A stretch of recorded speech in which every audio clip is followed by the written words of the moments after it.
નમસ્કાર મિત્રો, આજે આપણે કિર્ચોફના નિયમોની વાત કરવાની છે. એમાં બે નિયમો છે. પ્રથમ નિયમ જે છે બહુ સિમ્પલ છે. બીજો નિયમ જે છે એના થકી આપણે જે પણ એક્ઝામ્પલ આગળ આવવાના છે, ઉદાહરણ, એના માટે એ બહુ જ ઇમ્પોર્ટન્ટ મુદ્દો છે. પ્રથમ નિયમ તો બહુ સરળતાથી તમને આવડી જશે. ગઈકાલે આપણે જે વાત કરી હતી કે વિદ્યુત કોષોના શ્રેણી અને સમાંતર જોડાણની આપણે વાતો કરી હતી, તો એ ફરી આપણે થોડું યાદ કરી લઈએ કે જ્યારે આપણે જે કોષ જે છે સેલ, એને આપણે આઈને જોડીએ તો આ કયું જોડાણ કહેવાય? તો આ જોડાણ કહેવાય શ્રેણી અને સાથે સહાયક. શ્રેણી તો ખરું, પણ સાથે કયું જોડાણ જોઈએ? સહાયક. સહાયક એટલે આ રીતે હોય, પ્લસ માઇનસ, કાં તો માઇનસ પ્લસ એમ. પ્લસમાંથી નીકળ્યું છે તો પ્લસમાં જ જવું જોઈએ, નીકળશે માઇનસમાંથી. પ્લસમાં એન્ટર થયો તો બીજામાં પ્લસમાં જ એન્ટર થાય, તો સહાયક જોડાણ કહેવાય. તો આમાં શું થાય? તો આનું એપ્સિલોન 1 છે, આનું એપ્સિલોન 2 છે, EMF. તો ટોટલ થાય એપ્સિલોન 1 પ્લસ એપ્સિલોન 2, અને બંને સરખા હોય તો 2 એપ્સિલોન. પણ જ્યારે આપણે સમાંતરમાં જોડીએ આ રીતે, બરાબર છે, આ સમાંતરમાં થયું. સમાંતરમાં જોડાણ હોય તો એ વખતે એપ્સિલોન કેવી રીતે ગણવું એનું આપણે સમીકરણ તાર્યું. અને બંને ઇક્વલ હોય તો એનું સમતુલ્ય EMF એપ્સિલોન જ થાય. એક સરખું EMF ધરાવતા n સેલને તમે સમાંતરમાં જોડો તો સમતુલ્ય EMF તમારે એકનું જ થાય. આ આપણે પ્રેક્ટિકલી બી કામ કરી શકીએ, એટલે એ વસ્તુ આપણે યાદ રાખીશું. ચલો મિત્રો, આપણે અહીંયા કિર્ચોફના નિયમોની વાત કરીએ છીએ. પહેલો નિયમ 2 માર્ક્સમાં પૂછી પણ શકાય. બહુ સરળ વાત છે, આપણે સાબિત કરવાનો પ્રયત્ન કરીએ. કિર્ચોફનો નિયમ બીજું કંઈ નથી, ઊર્જા સંરક્ષણના નિયમની સાબિતી આપવાની છે આપણે વિદ્યુત માટે. તો અહીંયા કોઈ પણ આકૃતિ આપણે આગળ દોરી શકીએ. આકૃતિ કંઈક આવી દોરીએ આપણે, જુઓ. સમજી લો કે આપણે અનેક તાર લઈએ, અહીંયા ઘણા બધા તાર આવી આપણે વિચારીએ. આપણે અહીંયા ટોટલ 5 તાર દર્શાવીએ. આવું વિચારીએ આપણે. 2 તાર આમ જાય છે, એક તાર આમ આવે છે.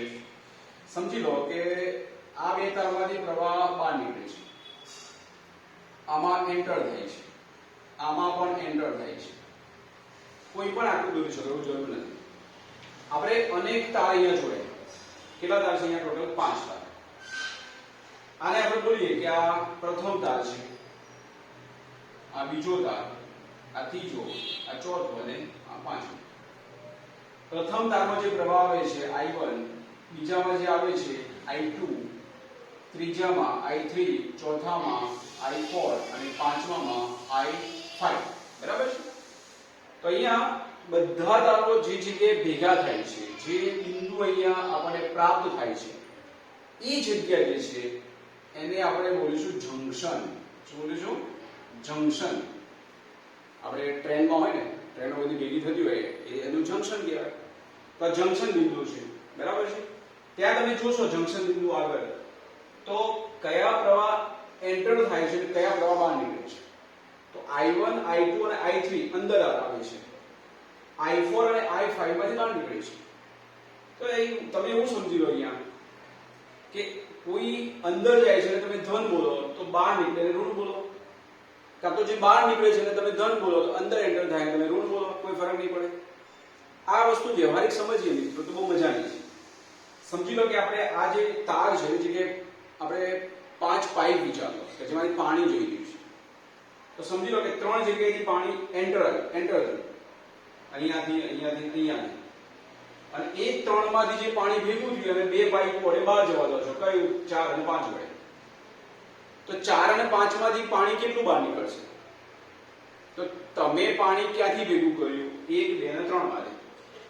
તો નંબર 1, 2 અને 3 પાઇપમાંથી જેટલું પાણી આવશે એ ટોટલ થઈ અને ચોથી 5મી પાઇપમાં જે પાણી આવે એ એટલું જ બહાર નીકળવાનું. કોઈ ઘટશે પણ નહીં અને વધશે પણ નહીં. એઝ ઇટ સંરક્ષણ થયું. જેમ ઊર્જા સંરક્ષણની વાત કરીએ, પાણીનું સંરક્ષણ થયું, એમ પ્રવાહનું પણ સંરક્ષણ થશે અહીંયા. સિમ્પલ. એટલે તમે આમાં એવું કહી શકો કે જેટલો પ્રવાહ જંકશન બિંદુ આગળ આવશે એટલો જ પ્રવાહ બહાર નીકળશે.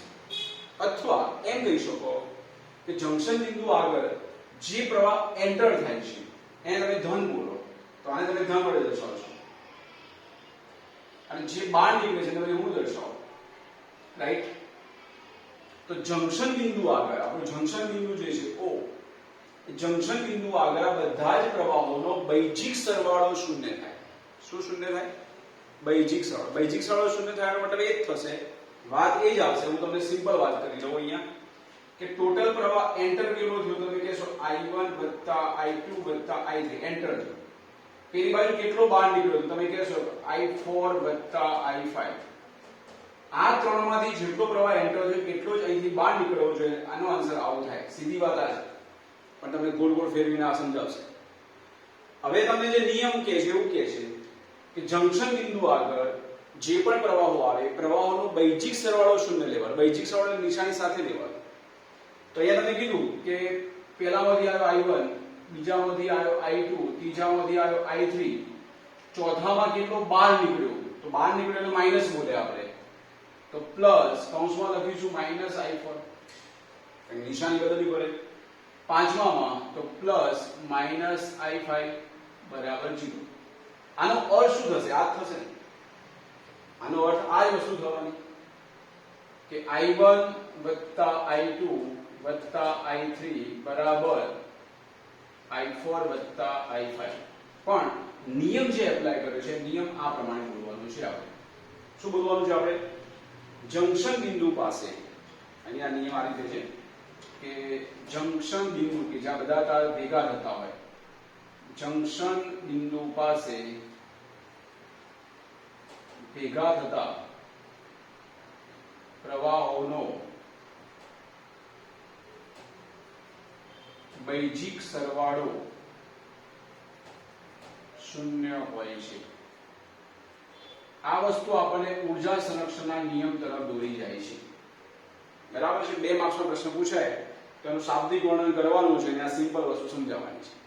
આવું તમે વીજભાર માટે પણ કહી શકો. અહીં તમે એવું લખ્યું હોય કે Q1 Q2 Q3 અને બહાર નીકળતો વીજભાર Q4 અને Q5, તો વાત એ જ આવતી કે Q1 Q2 Q3 બરાબર Q4 Q5. સેમ એપ્લાય કરી શકાય. સિમ્પલ. વાત એ છે કે કોઈ પ્રવાહ વધારો આવવાનો નથી, કોઈ પ્રવાહ ખૂટવાનો પણ નથી.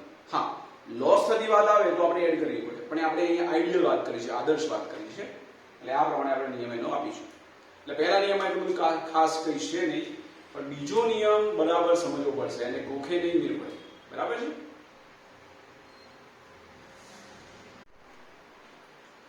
કિર્ચોફનો બીજો નિયમ જે છે એને આપણે કોઈ પણ ઉદાહરણ દ્વારા સમજવાનો છે. પણ એના પહેલા હું તમને આપણે જે વાત કરવી છે કોઈ પણ પરિપથની વાતો આવશે, સર્કિટની વાતો આવશે. તો કોઈ પણ પરિપથ કોઈ પણ ટાઈપનો હોય, એમાં બેટરી જોડેલી હોય, અવરોધ જોડેલા હોય, શ્રેણીમાં હોય, સમાંતરમાં હોય. તો કોઈ પણ આપણે આકૃતિ પહેલા વિચારીએ. એ આકૃતિ તમારા મગજમાં જે આવે વિચાર લેવાની. એવું જરૂર નહીં કે હું દોરું એ જ તમારા મગજમાં ફિટ કરવાની. બરાબર છે? કોઈ પણ આકૃતિ આપણે લઈ લીધી. ચલો કે આ એક સેલ છે, બરાબર છે, એની સાથે કોઈ અહીંયા અવરોધ છે. આ સેલને નામ આપો ε1, આ અવરોધને નામ આપો R1. બરાબર છે? બીજો કોઈ અવરોધ અહીંયા આ રીતે લઈ લઈએ. આ કોઈ બીજો અવરોધ છે જેનું નામ છે R2, રાઈટ? અહીંયા કોઈ આપણે બીજી બેટરી વિચાર લઈએ કે આનું નામ છે ε2, બરાબર? અને એની સાથે આપણે ત્રીજો કોઈ અવરોધ પણ વિચાર લઈએ. અહીંયા આ રીતે આપણી પરિસ્થિતિ છે, રાઈટ મિત્રો? હવે નામ આપી દીધું R3. કોઈ પણ આકૃતિ દોરવાની કોઈ ચિંતા નહીં. હવે કોઈ પણ પરિપથ તમને આપેલો હોય તો પરિપથમાં કેટલા નામ યાદ રાખવાના. 2 કરતા વધુ તાર ભેગા થતા હોય તો ક્યાં ભેગા થાય છે? 2 કરતા વધુ, તો અહીંયા જુઓ થાય. 2 કરતા વધુ તાર ભેગા થતા હોય તો એને આપણે બોલીશું જંક્શન બિંદુ. શું બોલવાનું આને? જંક્શન. આ જે આખો પરિપથ થયો એને નેટવર્ક કહેવાય, અથવા એને પરિપથ બોલો તો બી ચાલશે. નેટવર્ક પરિપથ. ઓકે? એમાં બંધ ગાળો બનતો હોય. અહીં કેટલા બંધ ગાળા બનશે? તો નામ કંઈક આપો આ રીતે જુઓ. A B C D E F. કેટલા બંધ પરિપથ બનશે? તો તમે કહેશો A B C D E F A, એક બંધ પરિપથ. બીજો થાય A B E F A બીજો બંધ પરિપથ, ત્રીજો B C D E B, તો એ ત્રણ બંધ પરિપથ છે. બંધ પરિપથ જે થાય એને આપણે બોલીશું લૂપ. શું બોલીશું? લૂપ. લૂપ એટલે કે બંધ પરિપથ, રાઈટ? અથવા બંધ પરિપથ એમ શબ્દો વાપરશું ચાલશે. તો આ કેટલાક શબ્દોથી આપણે પરિચિત હો. નેટવર્ક છે આ સમગ્ર નેટવર્ક જે આપણું વિદ્યુત નેટવર્ક, એની અંદર આ જંક્શન બિંદુ કહેવાય. આમાં કેટલા જંક્શન બિંદુ છે? તો બે અથવા સોરી બે કરતા વધુ તાર ભેગા થતા હોય એ જંક્શન બિંદુ કહેવાય. અને એમાં જે બંધ પરિપથ બનતો હોય એને લૂપ કહેવાય, રાઈટ? હવે આ બધી વાત એટલા માટે કરું છું કે આ શબ્દો વારંવાર અંદર આવશે. બીજો નિયમ એપ્લાય કરી એના પહેલા વાત સમજી લો કે આ વસ્તુની અંદર પ્રવાહ ક્યાંથી પસાર થશે. તો બે બેટરી છે અહીંયા મિત્રો, ε1 અને ε2. સમજી લો કે આ 5 વોલ્ટની બેટરી છે અને આ 2 વોલ્ટની બેટરી છે. એટલે અહીંયા એમ કીધું મેં તમને કે ε1 ઇઝ ગ્રેટર ધેન ε2 છે. મિત્રો યાદ રાખવાનું, જે પણ સેલ મોટો હોય ત્યાંથી પ્રવાહનું વહન કરાવવાનું.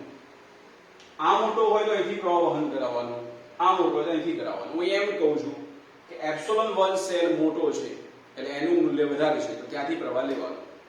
બેટરીના કયા છેડામાંથી પ્રવાહ નીકળશે? ધન. તો આ સેલ મોટો હોય, બરાબર છે, તો અહીંથી પ્રવાહ લઈશું.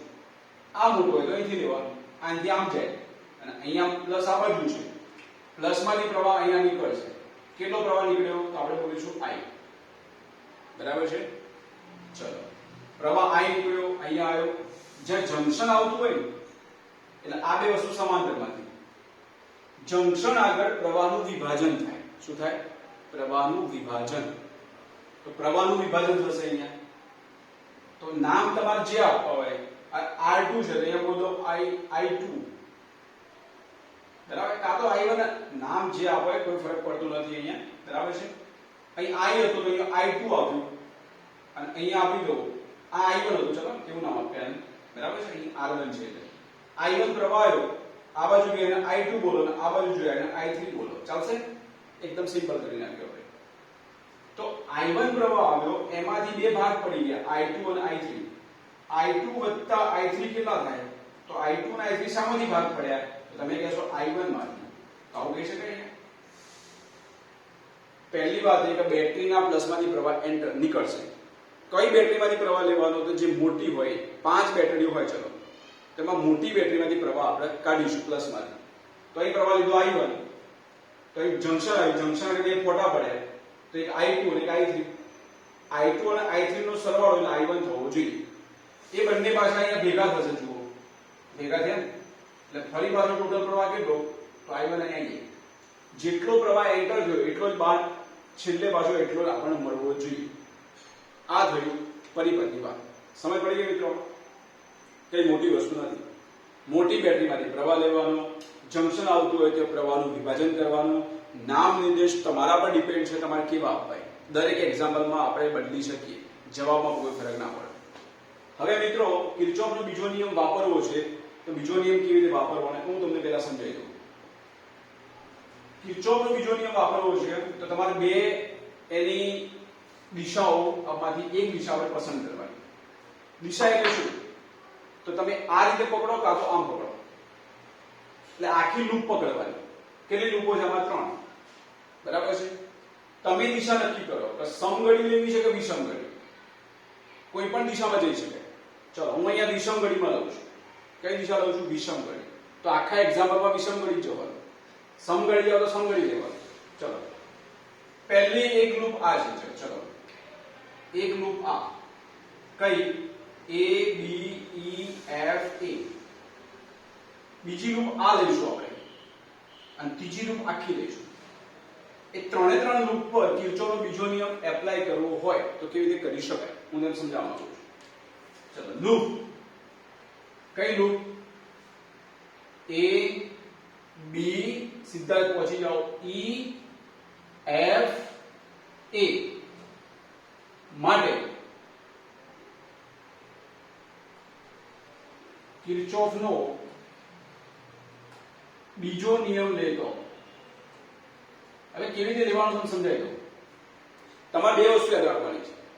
તમે જે દિશા પકડી એ દિશામાં તમે આ દિશા પકડી છે, તમે જે દિશા પકડી છે એમાં બેટરીનો જો ધન છેડો તમને મળે સામે, આનું EMF એપ્સિલોન છે, તમે જે દિશામાં જાઓ છો એમાં તમને પહેલા પ્લસ છેડો મળ્યો તો તમારે માઇનસ એપ્સિલોન લખવાનું, રાઈટ? શું યાદ રાખવાનું? તમે જે દિશા પકડી સમઘડી કે વિષમઘડી ગમે તે નક્કી કરી લેવાનું. તમે જે દિશા પકડી એમાં પહેલું આવે છે બેટરી, એનો પ્લસ છેડો એટલે માઇનસ લખવાનું, અને જો માઇનસ આવતું હોય પહેલું તો પ્લસ લખવાનું. આટલું યાદ કરી લો. પહેલી વસ્તુ નોટ કરી લો. તમે દિશા ફિક્સ કરો, સમઘડી કે વિષમઘડી ગમે તે લઈ શકો. ચલો આખા એક્ઝામ્પલમાં એક જ જવાનું. અમે અહીંયા વિષમઘડી લીધી છે, આ વિષમઘડી, આમ લઉં તો સમઘડી. આપણે જે દિશા પકડી છે એમાં જતો બેટરી સામે મળે એનો ધન છેડો પહેલો આવતો હોય તો માઇનસ એપ્સિલોન લખવાનું. લખી દીધું. અને જો સામે બેટરીનો ઋણ છેડો આવતો હોય તો પ્લસ એપ્સિલોન લખવું, રાઈટ? હવે બીજી, તમે જે દિશામાં જાઓ છો એ દિશામાં જ જે અવરોધ આપણને પ્રાપ્ત થાય, જે દિશામાં તમે જઈ રહ્યા છો એમાં અવરોધ સામે આવતો હોય અને પ્રવાહ જાય છે તો ત્યાં આપણે અવરોધાનું R છે અને પ્રવાહ I છે તો ત્યાં આપણે લખવાનું -IR. શું લખવાનું? -IR. બરાબર? પણ તમે જે દિશા પકડી છે એ દિશામાં ઓપોઝિટ પ્રવાહ આવતો હોય, વિરુદ્ધ દિશામાં પ્રવાહ આવતો હોય, એટલે આમ પ્રવાહ આવતો હોય, તમે આમ જઈ રહ્યા છો અને પ્રવાહ સામે આવે છે તો ત્યાં લખવાનું +IR. IR એટલે શું? વોલ્ટેજ છે ને, V = IR. ફરીથી રિમાઇન્ડ કરું છું, જે દિશામાં તમે જઈ રહ્યા છો એ દિશામાં, બરાબર છે, બેટરી સામે આવો એનો માઇનસ છેડો આવે તો પ્લસ એપ્સિલોન, પ્લસ આવે તો માઇનસ, ઊંધું છે. તમે જે દિશા લીધી એમાં પ્રવાહ એ દિશામાં જ જતો હોય અવરોધમાં તો -IR. આમ જ જતો હોય તો, જે દિશા પકડી એ દિશામાં જ પ્રવાહ જતો હોય તો -IR. પણ તમે જઈ રહ્યા છો આમ અને પ્રવાહ સામે આવતો હોય, તીર આમ આવતું હોય તો લખવાનું +IR. આટલું નોટ કરી લો, મજા આવશે. ચલો આના પર હું કામ કરું છું. ચલો આપણે કઈ દિશા પકડી? આમ દિશા પકડી છે. કઈ? વિષમઘડી. ચલો A B E F A. બરાબર છે? ઓકે. ચલો આપણે આમ જઈએ. A B કશું આવતું નથી, બેટરી કે અવરોધ. ચલો આમ ગયા. અવરોધમાં એ દિશામાં જ પ્રવાહ જાય છે. શું લખશો? -I2R2. સમજ પડી ગઈ? તમે આમ જાઓ છો અને પ્રવાહ એમ જ જાય છે એટલે -I2R2 વોલ્ટેજ થયા. ચલો બેટરીનો કયો છેડો મળ્યો? માઇનસ. શું કરવાનું? પ્લસ. કેટલા? +2. સમજ પડી? ફરી સમજાવું. આપણે આ દિશા પકડી છે તો આમ જઈએ છીએ તો સામે મળ્યો અવરોધ, અવરોધમાં એ દિશામાં જ પ્રવાહ છે તો -I2R2 વોલ્ટેજ. બેટરીમાં માઇનસ સામે મળ્યો તો +2. ચલો અહીં ગયા, કશું નથી. ચલો અહીંયા બેટરીનો કયો છેડો મળ્યો? માઇનસ. શું કરવાનું? પ્લસ. કેટલા? -1. ચલો પ્રવાહની દિશામાં જ જાય છે એટલે -I1R1 થઈ ગયા. તમે જે તે બિંદુ પાસે પહોંચી ગયા ને, એ બિંદુથી સ્ટાર્ટ કર્યું, એ બિંદુ પહોંચી ગયા ને, બરાબર 0. પડી ખબર? અહીં કર્યું શું ખબર છે? તમે જે બંધ પરિપથ લીધો એ બંધ પરિપથમાં વિદ્યુત પ્રવાહોનો અવરોધો સાથેનો ગુણાકાર, રાઈટ, અને બેટરીનો જે EMF હતું એ બધાનો સરવાળો કરે, ટોટલ બેઝિક સરવાળો. કેવો સરવાળો? બેઝિક સરવાળો કેટલો થયો? 0. હવે આ વસ્તુ જો તમે આ રીતે લીધી હોત કે દિશા તમે આ રીતે નહીં પણ આમ પકડી હોય તો શું થતું? ચલો આપણે લૂપ આ રીતે લીધી એની જગ્યાએ જો લૂપ આ રીતે વિચારીએ તો શું થશે? ક્યાંથી સ્ટાર્ટ કરો છો? ચલો A થી સ્ટાર્ટ કરીએ, આમ જઈએ. ચલો તો શું થાય? એટલે દિશા પકડું છું A F E B A, A F E B A. આપણે ઊંધી દિશા પકડી. આખા એક્ઝામ્પલમાં એક જ પકડવાની, પણ આ ખાલી વાત કરીએ છીએ આપણે શું થશે. ચલો આપણે આમ પકડીએ છીએ. ચલો આમ જઈએ તો પ્રવાહ કેવો આવ્યો? સામે આવ્યો.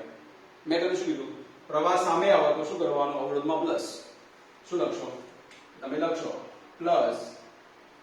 +I1R1. થઈ ગયું? ચલો બેટરીનો કયો છેડો આવ્યો? પ્લસ. શું કરવાનું? માઇનસ. કેટલા? -1.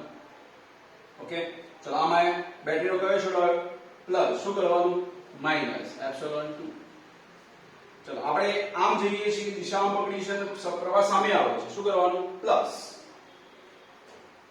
I2 R2 રાઈટ તમે જે તે બિંદુએ પહોંચી ગયા શું લખવાનું 0 મિત્રો વાત આ જ થઈ ગઈ તો કોઈ નવી વસ્તુ નથી તમે આમ જાવ તો આમ જાવ જવાબ એક જ આવવાનો છે જો જ્યાં પ્લસ હતું ત્યાં માઈનસ આવ્યું અને જ્યાં માઈનસ હતું ત્યાં પ્લસ આવ્યું કોઈ ફરક પડ્યો આમાં કોઈ ફરક ના પડ્યો આવી રીતે આપણે કિર્ચોફનો બીજો નિયમ એપ્લાય કરવાનો આવડશે અને નિયમ શું છે ખબર છે કે આ જે વસ્તુ આપણે પ્રાપ્ત થઈ આ જે વસ્તુ એની અંદર આપણે આવું કરવાનું છે I1 into R1 plus I2 into R2 બરાબર સામે લઈ જાઓ પહેલા શું લખશો સામે લઈ જાઓ લખશો એપ્સિલોન 1 પ્લસ એપ્સિલોન 2 અહીંયાથી લખ્યું તો શું લખતા તો અહીંયાથી લખ્યું તો એ જ વાત આવતી હતી કે minus I1 R1 minus I2 R2 બરાબર બદલે એટલે minus epsilon 1 plus minus epsilon 2 સરવાળો કરવાનો કયો સરવાળો બેઝિક ઓકે તો વાત એવી છે અહીંયા નિયમ એવું કહે છે કે કોઈ પણ બંધ પરિપથમાં કોઈ પણ વિદ્યુત બંધ પરિપથમાં અથવા કોઈ પણ વિદ્યુત લૂપની અંદર લૂપ એટલે બંધ પરિપથ કોઈ પણ બંધ પરિપથમાં વિદ્યુત પ્રવાહોનો અવરોધ સાથેનો બેઝિક સરવાળો કોઈ પણ બંધ પરિપથમાં વિદ્યુત પ્રવાહોનો અવરોધ સાથેનો બેઝિક સરવાળો જે પ્રાપ્ત થાય ધ્યાન આપજો અહીંયા હું બોલું છું ધ્યાન આપજો આવા અનેક હોઈ શકે એવું નહીં કે એક બે અવરોધ હોય કોઈ પણ આપણે વિદ્યુત કોઈ પણ અવરોધ લઈએ છીએ એ અવરોધમાંથી વહેતા આનુષંગિક એટલે એના અનુસંધાનમાં R1 માં કયો છે I1 R2 માં કયો છે I2 તો કોઈ પણ જે લૂપ થઈ એ બંધ પરિપથ જે થયો એના અવરોધોમાંથી વહેતા વિદ્યુત પ્રવાહોનો અવરોધ સાથેનો જે ગુણાકારનો બેઝિક સરવાળો જે થાય બેઝિક સરવાળો બોલું છું એ કોના બરાબર હોય તો એ જે બંધ પરિપથ છે એમાં આવેલ જે સેલ આવેલા છે એના જે કોષો છે એમના EMF ના બેઝિક સરવાળા બરાબર થાય આના પર બોલવાનું છે મેં એટલા માટે હું બેઝિક બોલું છું કે માઈનસ આવી શકે જો માઈનસ આવતું હોય તો શું કરવાનું તો માઈનસ આવતું હોય તો આમ કરીને આમ કરવાનું આપણે એટલે એનો બેઝિક સરવાળો કરવાનો બરાબર છે તો નિયમ આ રીતે બોલીશું કે કોઈ પણ બંધ પરિપથ અથવા લૂપ કોઈ પણ એક શબ્દ વાપરવાનો કોઈ પણ બંધ પરિપથમાં આવેલા અવરોધોમાંથી વહેતા આનુષંગિક એટલે એના અનુસંધાનમાં પ્રવાહોનો આપણે ગુણાકારનો બેઝિક સરવાળો એટલે અવરોધનો પ્રવાહ સાથેનો ગુણાકાર અને જેટલા આવતા બધાનો બેઝિક સરવાળો એ જે તે બંધ પરિપથમાં જે સેલ આવેલા છે જે કોષો આવેલા છે એમની જે બેટરીઓ છે એમના EMF ના બેઝિક સરવાળા બરાબર થાય હું વ્યવસ્થિત તમને મૂકીશ કેવી રીતે આપણે લખવાનું છે બસ આ નિયમ છે હવે તમે આવો બીજું જગ્યાએ એપ્લાય કરો ચલો અહીંયા આપણે એપ્લાય કરીએ આપણે આ રીતે કરીએ હા એટલે કઈ દિશા આપણે વિષમ કરીએ આખી લૂપ લઈએ A B C D E F અને ફરી પાછા A આખી લૂપ આમ લઈએ ચલો એના માટે આપણે કિર્ચોફનો બીજો નિયમ એપ્લાય કરીએ આવડશે ચલો અહીંથી નીકળ્યા કોઈ અવરોધ તો બેટરી ના આવી ચલો આમ જઈએ છે એટલે અવરોધમાં પ્રવાહની દિશામાં જ આપણે જઈએ છીએ એટલે શું કરવાનું તો માઈનસ I3R3 થઈ ગયું દિશામાં જ જાઓ તો માઈનસ ચલો આમ ગયા કશું નથી અહીંયા ચલો આમ આયા શું આવ્યું બેટરીનો માઈનસ છે શું કરવાનું પ્લસ કેટલા એપ્સિલોન 1 ચલો દિશામાં છે એટલે માઈનસ I1 R1 બરાબર શું લખી નાખવાનું 0 આ રીતે આપણે એપ્લાય કરવાનું ઓકે પણ આ નિયમ જ્યારે બંધ પરિપથ ન હોય અને ત્યારે એપ્લાય કરવો તો શું કરવાનું સમજીએ બંધ પરિપથ હોય તો બરાબર કરીને 0 મૂકી દેતા હતા પણ બંધ પરિપથ ન બનતું હોય એવી જગ્યાએ આ એપ્લાય કરવો તો કેવી રીતે કરશો હું તમને એમ કહું કે તમે